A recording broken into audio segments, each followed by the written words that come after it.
ये क्या है, second derivative of a polar function है। पोलर फंक्शन का सेकंड डेरिवेटिव हम कैसे फाइंड आउट करेंगे?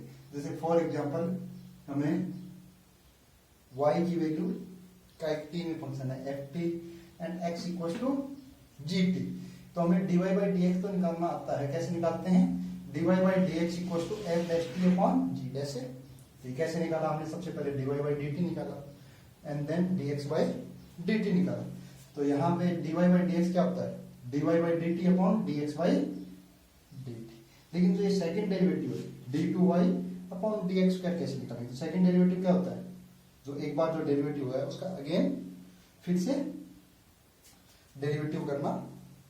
तो d by D T dy by dx, और इधर मल्टीप्लाई किसे कर देंगे? dt बाई dx से हम इसको मल्टीप्लाई करेंगे। dt बाई dx इससे हम क्या करेंगे? इसको मल्टीप्लाई करेंगे। और सेकंड क्या लिखा हुआ है यहाँ पे? y इक्वल टू, एक क्वेश्चन है, y equal to cos theta, ठीक है, ये थीटा में पोलर फंक्शन है, और x equal to sine theta. तो हमें सबसे पहले dy बाई dx निकालेंगे। सबसे पहले क्या फाइंड आउट करेंगे? dy by dx find out करेंगे। तो dy बाई dx कैसे है? dy by D theta upon dx by D theta. dy by D theta क्या है? cos थीटा का डेरिवेटिव क्या है? Minus sine theta. cos theta का डिफरेंशिएशन माइनस साइन थीटा, और साइन थीटा का cos थीटा। तो dy बाई dx क्या है? Minus sine theta upon cos theta, तो माइनस से टेन थीटा। फिर क्या रहा? d2y अपॉन dx स्क्वायर निकालना है, इसका सेकंड डेरिवेटिव निकालना है हमें फंक्शन का। तो d अपॉन डी थीटा, ठीक है, वो t में पोलर फंक्शन का फॉर्मूला लिखा जाता है, थीटा में पोलर है तो t की जगह क्या आ जाएगा? Theta. d upon D theta dy by dx, t upon D theta dy by dx into D theta by dx। तो हमें dy बाई dx की वैल्यू ऊपर में ध्यान है क्या है? Minus tan theta. इसका थीटा के रिस्पेक्ट में टेन थीटा का थीटा के रिस्पेक्ट में डेरिवेटिव क्या होता है? टेन थीटा थीटा के रिस्पेक्ट में डेरिवेटिव क्या होता है? माइनस का second square theta into D theta by dx, D theta by dx। यहां देखो हमें dx अपॉन डी थीटा की वैल्यू देनी है। dx अपॉन डी थीटा क्या है? dx अपॉन डी थीटा क्या है? cos theta. तो डी थीटा अपॉन dx क्या हो गया? 1 upon cos theta. D theta upon dx क्या हो गया? 1 अपॉन cos थीटा। तो माइनस का सेकंड स्क्वायर टेन थीटा का डेरिवेटिव माइनस टेन थीटा का क्या आ गया? माइनस सेकंड स्क्वायर थीटा, और 1 बाई cos थीटा आपका क्या वैल्यू है? D theta by dx। तो इसका सेकंड डेरिवेटिव क्या आ गया? d2y by dx square minus का सेक क्यूब थीटा, माइनस का सेकंड क्यूब थीटा। ये आपका पोलर फंक्शन का सेकंड डेरिवेटिव है, जिसमें आपको ये फॉर्मूला ध्यान रखना है, d upon dt into dy by dx और dt by dx। dy by dx आपका जिसमें भी पोलर फंक्शन है उसका एक बार फिर से डेरिवेटिव कर दो और उसको dt बाई dx से मल्टीप्लाई कर दो, तो आपका पोलर फंक्शन का सेकंड डेरिवेटिव मिल जाएगा आपको।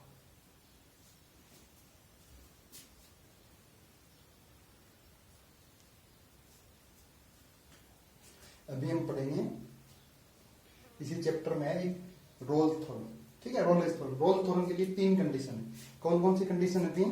कि जो हमारा गिवन फंक्शन होगा वो फंक्शन कॉन्टिन्यूस होना चाहिए in closed interval a to b, in closed interval a to b। कोई फंक्शन है जो a से b में कॉन्टिन्यूस होना चाहिए, और वो उसी इंटरवल में ओपन इंटरवल का मतलब है ना a और b को छोड़ के इसके बीच में आने वाले सारे एलिमेंट्स पे में डिफरेंशिएबल होना चाहिए। fx is differentiable in x belongs to open interval a to b। और थर्ड कंडीशन है वो क्या है? f a equals to f b होना चाहिए। f a इक्वल्स टू क्या होना चाहिए?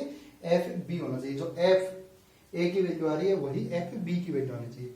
तो रोलेज जो स्टेटमेंट है वो स्टेटमेंट क्या है? देन ए पॉइंट c, तो एक ऐसा पॉइंट c मिलेगा आपको in interval a to b में कि जो f डैश c है, जो फंक्शन का डेरिवेटिव है, वो उस पॉइंट पे क्या आएगा? जीरो आएगा। f dash c equals to क्या आएगा? जीरो आएगा। अब इसका क्या मीनिंग है? बेसिकली ज्योमेट्री में बताता हूं आपको। जनरली मान लीजिए कोई भी फंक्शन, ठीक, कोई भी फंक्शन है a टू b में क्या है? कॉन्टिन्यूस भी।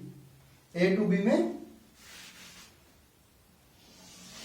कॉन्टिन्यूस। ये हमारा x इक्वल टू a है, ये x इक्वल टू, देखो ए से लेके बी तक में फंक्शन क्या है, कॉन्टिन्यूस, पहली कंडीशन। सेकंड, ओपन इंटरवल में डिफरेंशिएबल भी, ओपन इंटरवल में फंक्शन क्या है, डिफरेंशिएबल भी। थर्ड कंडीशन क्या है, f a equal to f B.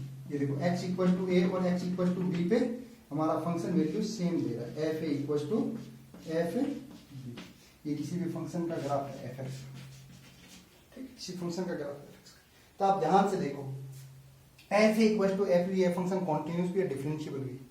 तो एक पॉइंट सी, ठीक है, मिनिमम एक पॉइंट सी की, तो जहां पर क्या होगा, एफ एक्स की किसी पर्टिकुलर पॉइंट पे जो टेंजेंट है वो क्या होगी, एक्स एक्सिस के पैरेलल होगी। एक्स एक्सिस के पैरेलल होगी मतलब क्या है, वहां पे उस कर्व की टेंजेंट की स्लोप क्या होगी, जीरो होगी। मान लो ये पॉइंट सी है, एक्स इक्वल टू क्या है, सी। इस पॉइंट पर इस कर्व की टेंजेंट एक्स एक्सिस के पैरेलल मिल रही है, तो इस टेंजेंट की स्लोप क्या होगी, सी। तो ये F dash C equal to क्या आ गया, F dash C equal to क्या आ गया, जीरो।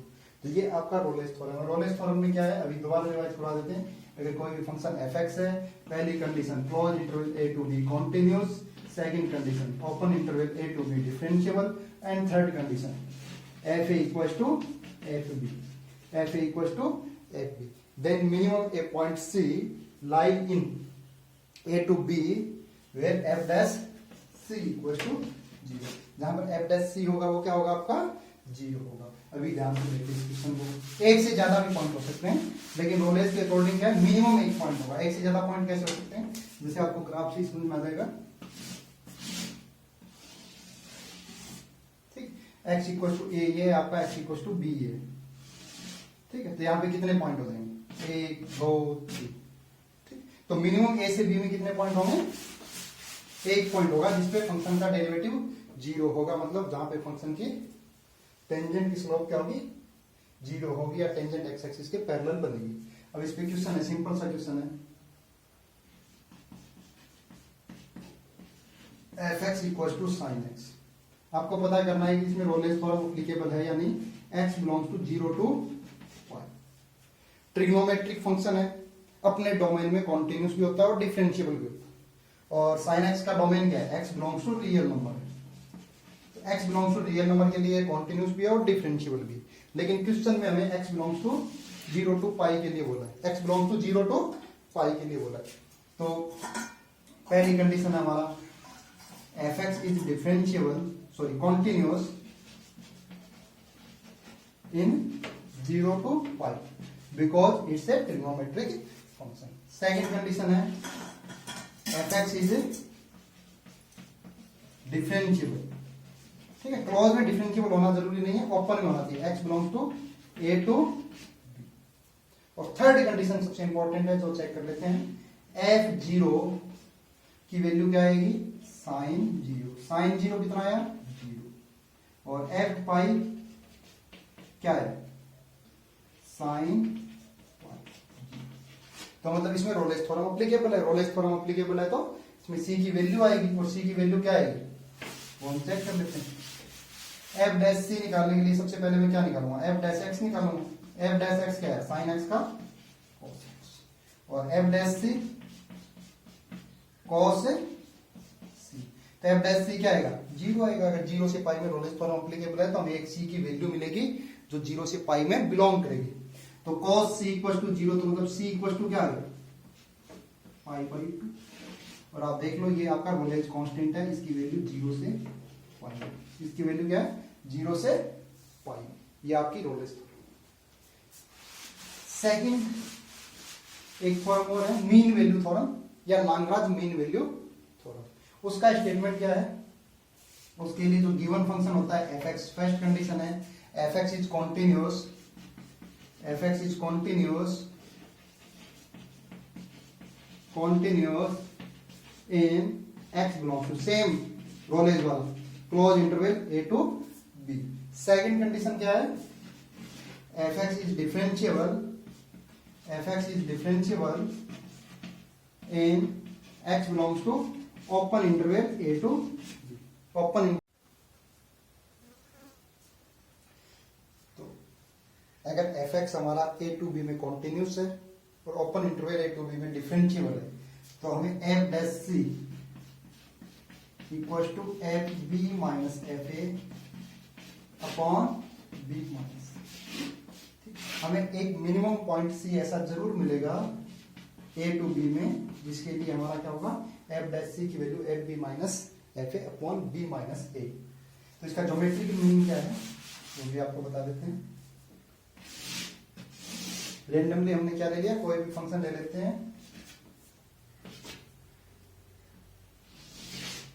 ये y equal to f x का मेरा कर्व है, ये हमारा x इक्वल टू ए है, ये x इक्वल टू बी है। x इक्वल टू ए पे फंक्शन की वैल्यू एफ है और x इक्वल टू बी पर फंक्शन की वैल्यू एफ है, एफ है। ठीक, अब हमें इस चीज का ध्यान है कि इस पॉइंट की कोऑर्डिनेट क्या आएंगे, a कोमा एफ। इस पॉइंट की कोऑर्डिनेट क्या आएंगे, b कोमा एफ। ये जो कर्व है, जो ये पॉइंट है a, ठीक है, इसका नाम दे दिया a, इस पॉइंट का नाम b। तो जो ये कर्व है इसकी जो कॉर्ड है ए बी, कॉर्ड है ए बी, तो a से b पॉइंट के बीच में इस कॉर्ड ए बी के पैरेलल इस कर्व की एक टेंजेंट कन्फर्म आएगी। मिनिमम एक टेंजेंट ऐसी जरूर आएगी जो क्या होगी, इस कॉर्ड के पैरेलल होगी। कॉर्ड के पैरेलल होगी मींस इनकी स्लोप क्या होगी, इक्वल होगी। मिनिमम ही हो सकता है कर्व ऐसे जिगजैग हो, एक से ज्यादा भी आ जाए। कर्व क्या हो, इस टाइप से जा रहा हो तो एक से ज्यादा भी टेंजेंट आएगी, लेकिन मिनिमम एक टेंजेंट ऐसी कंफर्म है आएगी जिसकी स्लोप कॉर्ड ए बी के इक्वल होगी। और टेंजेंट की स्लोप किसी पर्टिकुलर पॉइंट पे जहां पे इक्वल आएगी वो x equal to c point है, तो वहां पे टेंजेंट की स्लोप क्या आ गई, एफ डैश सी, और कॉर्ड की स्लोप क्या है, पैरेलल लाइंस की स्लोप ऑलवेज इक्वल रहती है, y2 minus y1 upon y2 minus y1 upon x2 minus f b minus f A.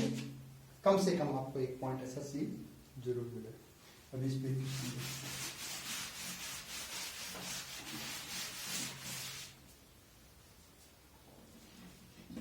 Question F x equal to X square minus 3x plus 2 x belong to 0 to 2। अब पहली दो condition, ये क्या है, quadratic equation है, polynomial function. Polynomial function अपने domain में continuous होते हैं और डिफरेंशिएबल भी होते हैं। तो ये domain x belongs to real number, अगर ये x belongs to real number में अगर कॉन्टिन्यूस है तो 0 टू 2 में भी कॉन्टिन्यूस आएगा। रियल नंबर के लिए अगर डिफरेंशिएबल है तो 0 टू 2 में भी ये डिफरेंशिएबल आएगा, 0 टू 2 में भी ये डिफरेंशिएबल आएगा। अगर 0 टू 2 में अगर ये डिफरेंशिएबल आएगा तो हम अभी रही बात थर्ड कंडीशन की, अगर रोल थ्योरम अप्लीकेबल है तो क्या पता रोल थ्योरम अप्लीकेबल हो, तो इसके लिए मैं थर्ड कंडीशन देख लेता हूँ। f0 कितना है, x की जगह 0 पुट किया 2, और f2 4 माइनस 6 प्लस 2। तो f0 not equal to f2, तो Rolle theorem is not applicable, Rolle's theorem is not applicable,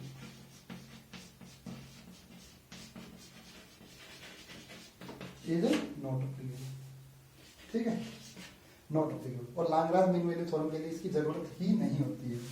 तो लाग्रांज मीन वैल्यू थ्योरम के लिए f डैश x क्या आएगा, इसका डेरिवेटिव क्या क्या है, 2x minus 3। f dash x ये है तो f dash c 2c minus 3।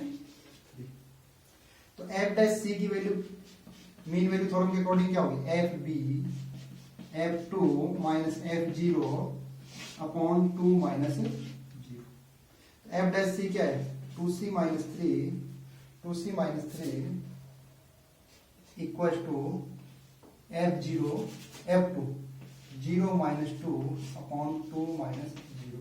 तो which imply 2c minus 3 equal to minus का 1। तो 2c equal to 2c equal to 1, और c इक्वल टू 1 आपका 0 टू 2 में बिलोंग करता है, 0 टू 2 में बिलोंग